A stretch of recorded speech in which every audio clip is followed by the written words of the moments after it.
Hey guys, welcome back to my channel. ఈరోజు మనం ఒక హారర్ ఐలాండ్ గురించి మాట్లాడుకోబోతున్నాం. హారర్ స్టోరీస్ లేక మూవీస్ అనగానే మనకి కొన్ని క్రీపీ డాల్స్ గుర్తొస్తూ ఉంటాయి. లైక్ యానబెల్, చక్కీ ఆర్ మన తెలుగులో వచ్చిన అమ్మో బొమ్మ లాంటి సినిమాలు. ఈ క్రీపీ డాల్స్ని మనం సినిమాలో చూస్తున్నప్పుడే చాలా భయమేస్తూ ఉంటుంది. కానీ ఇలాంటి కొన్ని వేల బొమ్మలు ఒక ఐలాండ్లో ఇప్పటికీ వేలాడుతూ ఉన్నాయంటే మీరు నమ్మగలరా? అసలు ఈ ఐలాండ్ ఇప్పుడు ఎక్కడుంది? అండ్ దీని వెనుకున్న ఆ హారర్ మిస్టరీ ఏంటి? ఇలా ఎన్నో ఇంట్రెస్టింగ్ విషయాలు ఈ వీడియోలో తెలుసుకుందాం. ఈ రియల్ స్టోరీలోకి వెళ్తే, డాన్ జూలియన్ అనే వ్యక్తి 1921లో మెక్సికో సిటీలో పుట్టాడు. అతనికి చిన్నప్పటి నుంచే ఆ సిటీ లైఫ్ స్టైల్ అన్నా లేక ఆ పొల్యూషన్ అన్నా అంతగా నచ్చేది కాదు. సో జూలియన్కి సుమారుగా ఒక 30 ఇయర్స్ ఉన్నప్పుడు ఆ సిటీకి దూరంగా ఎక్కడికైనా ఒక పీస్ఫుల్ ఏరియాకి మైగ్రేట్ అవ్వాలి అనుకున్నాడు. అలా ఒకసారి మెక్సికో సిటీకి దగ్గరలో ఉన్న సోషిమిల్కో అనే ఒక లేక్ నుండి తన బోట్లో ట్రావెల్ చేస్తూ ఉన్నాడు. జూలియన్కి అప్పుడే ఒక నిర్మానుషమైన ఐలాండ్ కనిపించింది. ఆ ఐలాండ్లో ఎవరూ లేకపోవడంతో జూలియన్ అక్కడే ఉండాలని డిసైడ్ అయ్యాడు. జూలియన్కి ఫార్మింగ్లో నాలెడ్జ్ బాగానే ఉండేది. సో తను అక్కడే వెజిటబుల్స్ అండ్ ఫ్రూట్స్ పండిస్తూ ఒక చిన్న ఇల్లు ఏర్పాటు చేసుకొని తన లైఫ్ని హ్యాపీగా లీడ్ చేస్తూ ఉండేవాడు. ఒకరోజు జూలియన్ ఆ ఐలాండ్లో ఒంటరిగా నడుస్తుంటే దూరంగా ఒక కాలువలో ఏదో ఫ్లోట్ అవుతూ కనిపించింది. దగ్గరికి వెళ్ళి చూస్తే ఒక చిన్న పాప వాటర్లో మునిగిపోతూ ఉంది. జూలియన్ వెళ్ళి సేవ్ చేసే లోపే ఆ పాప వాటర్లో డ్రౌన్ అయ్యి చనిపోయింది. జూలియన్ చాలా బాధపడుతూ అక్కడి నుండి వెళ్ళిపోయాడు.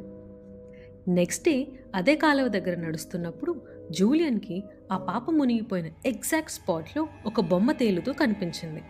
ఆ బొమ్మ చనిపోయిన పాపదై ఉంటుందని జూలియన్ ఆ బొమ్మ తీసుకొని పక్కన ఉన్న ఓ చెట్టుకి కట్టాడు. నెక్స్ట్ డే అదే కాలువ దగ్గర నడుస్తున్నప్పుడు జూలియన్కి ఆ పాప మునిగిపోయిన సేమ్ ప్లేస్లో ఇంకొక బొమ్మ కనిపించింది. కానీ ఆ రాత్రి నుండి జూలియన్కి ఒక చిన్న పాప మాట్లాడుతున్నట్టు, ఏడుస్తున్నట్టు ఎన్నో శబ్దాలు వినపడుతూ ఉండేవి. రోజులు గడిచే కొద్దీ ఆ శబ్దాలు ఎక్కువ అవడంతో ఆ చనిపోయిన పాపే ఐలాండ్ని హాంట్ చేస్తుందని జూలియన్ అనుకున్నాడు. ఆ పాపని ఎలా అయినా కామ్ చేయాలని తను పండించిన కూరగాయల్ని సిటీకి తీసుకెళ్లి అమ్మి ఆ డబ్బులతో ఇంకొన్ని బొమ్మలు కొనేవాడు. అలా తెచ్చిన బొమ్మల్ని ఐలాండ్ అంతా కట్టేవాడు. కానీ ఆ శబ్దాలు మాత్రం ఆగలేదు. తను మాత్రం అక్కడి నుంచి వెళ్లకుండా సుమారుగా 50 ఏళ్లు అలా బొమ్మలు కడుతూ ఉండిపోయాడు. 2001లో జూలియన్ని చూడ్డానికి తన మేనల్లుడు ఆ ఐలాండ్కి వచ్చాడు.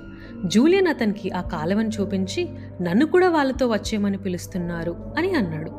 కానీ ఆ మాటలని వాళ్ళ మేనల్లుడు అంత సీరియస్గా తీసుకోలేదు.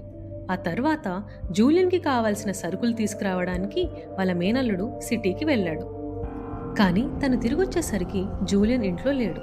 ఐలాండ్ మొత్తం వెతికి చూస్తే జూలియన్ శవం ఆ కాలువలో తేలుతూ కనిపించింది.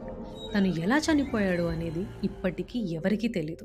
కొన్నేళ్లకి ఆ ఐలాండ్ పక్కన ఉన్న లేక్లో ట్రావెల్ చేసే టూరిస్టులు ఈ బొమ్మలను చూసి ఆ ప్లేస్ని విజిట్ చేయడం స్టార్ట్ చేశారు. అలా దీనికి ఐలాండ్ ఆఫ్ డాల్స్ అనే పేరు వచ్చింది. ఇలా కొంతకాలానికి ఈ ఐలాండ్ ఆఫ్ డాల్స్ అఫీషియల్గా మెక్సికన్ టూరిస్ట్ ప్లేస్లా మారింది. ఈ ప్లేస్కి వెళ్ళిన కొంతమంది విజిటర్స్ చెప్పిన రికార్డ్స్ ప్రకారం వాళ్ళు ఆ బొమ్మలు కళ్ళు మూసి తెరవడం మరియు బేబీ విస్పర్స్ లాంటివి విన్నారని చెప్పారు. అలానే 2014లో గోస్ట్ అడ్వెంచర్స్ అనే ఒక పాపులర్ అమెరికన్ టీవీ షో వాళ్ళ పారానార్మల్ ఇన్వెస్టిగేషన్ టీంతో ఈ ఐలాండ్ని విజిట్ చేశారు. ఆ ప్రాసెస్లో అక్కడ strange voices, baby footprints and doll మూమెంట్స్ని వాళ్ళ కెమెరాలో రికార్డ్ చేశారు. అండ్ 2022లో ప్రపంచంలోనే ఎక్కువ హాంటెడ్ డాల్స్ కలెక్షన్ ఉండడం వల్ల ఈ island Guinness book of world రికార్డ్స్లో రిజిస్టర్ అయింది. So that's the story of the island of dolls. And మీకు కనుక ఈ వీడియో నచ్చితే please to like, share and subscribe. అలానే మీ లైఫ్లో ఏవైనా హారర్ ఇన్సిడెంట్స్ ఆర్ ఎక్స్పీరియన్సెస్ ఉంటే tell us in the comment section. And నేను మిమ్మల్ని ఇంకొక ఇంట్రెస్టింగ్ వీడియోలో కలుస్తాను. Till then, bye.